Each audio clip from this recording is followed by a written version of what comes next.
అందరికీ అభినందనలు. నేను దాదాపు సార్ అంటే నేను ఫస్ట్ వాళ్ళ డిపార్ట్మెంట్లో పనిచేసేవాళ్ళు. అంటే అతని గురించి నేను తెలుసుకునేదంటే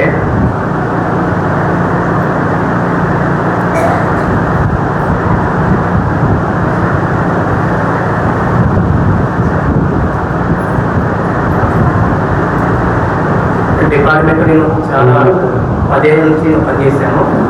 అంటే సార్ ఎవరితో అక్కడ డిపార్ట్మెంట్ పనిలో చేసుకుని వెళ్ళిపోయేవాడు.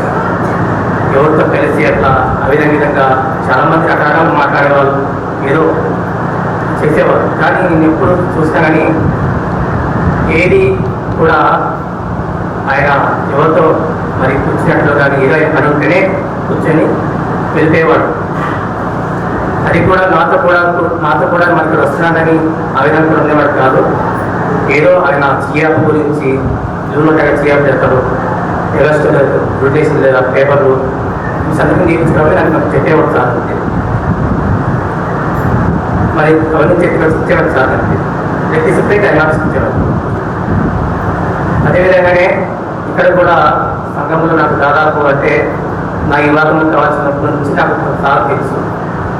అంటే మా యొక్క వివాహంలో సారు చాలా అంటే మా బంధువులు, మా రక్త సంబంధ వారే ఎవరు కూడా మా కుటుంబం దగ్గరకు వచ్చి, కానీ ఇక్కడ సంఘంలో చాలామంది వస్తున్నారు నాతో కలిసి సువార్తకి వెళ్ళే వాళ్ళు ఉన్నారు. కానీ ఎవరు కూడా మా ఇంటి దగ్గరకు వచ్చి అని తీసుకుపోయిన వారు ఎవరు లేరు. నిజంగా వాస్తవంగా సార్ మా ఇంటి దగ్గరకు వచ్చి మరి మా ఇంట్లో మాకు తెలియదేమో అందరి అడుగులు వచ్చి అని బయట మీద కూర్చోబెట్టి తీసుకొని వచ్చాం. నిజం అదే అయినప్పుడు మరి అవసరం లేదు. కానీ మనైతే నేనేంది వాళ్ళు తీసుకొచ్చేదని చాలా మనము గౌరవపడేవాడు. నేనేంది నా స్థితి ఏంటని ఆ విధంగా చాలామంది ఆ విధంగా భావిస్తున్నారు. కానీ అలాంటి ఉద్దేశం అలాంటి ఏది కూడా ఆ సార్ను చూడలేదు. వచ్చి తీసుకెళ్ళాడని సార్ వచ్చి ఇక్కడ పెట్టాడంతే.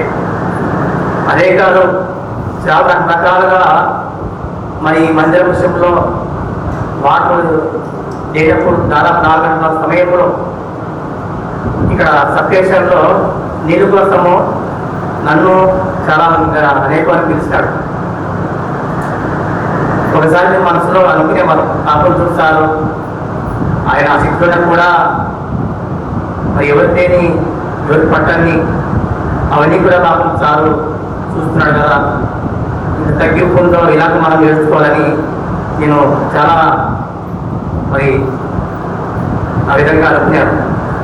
అంతేకాదు ఎవరన్నా పిలిచినా కూడా మేము రాము, వారి ఇంటికి మీరు రాము, వాళ్ళేది కానీ ఆ విధంగా కూడా పాటించుకోలేదు. నిజం ఎవరన్నా చనిపోతే పుస్తక కార్యక్రమం ఆ విధంగా మా అమ్మ మా నాన్న అనేవారు, ఏంటి పుస్తక కార్యక్రమం వెళ్తున్నాము మన ఎల్లప్పుడు కదా అనేవారు. నాకంటే గుర్తు మరి రత్నాగర సార్ వాళ్ళు నోటీస్ కదా మరి వెళ్తున్నారే అని నాలో ఆ భావం దేవుడాన్ని నాతో మాట్లాడినాడు. ఎందుకు వలసపెట్టి తింటావా అని. అప్పుడు నాకు ఆ కుటుంబము దేవుడు చూపించాడు. వారి మధ్య వారి మధ్య మనము కులాలు పేదాలను చూడకూడదు. ఎందుకంటే మనమందరం దేవుడు అమ్మిన వారు కాబట్టి ఈ విధంగా మనం జీవించాలని దేవుడు నాకు మాట్లాడుతూ వచ్చాడు. కాబట్టి ఈ కొత్త సాక్ష్యం దేవుడు జీవించుకుంటారు.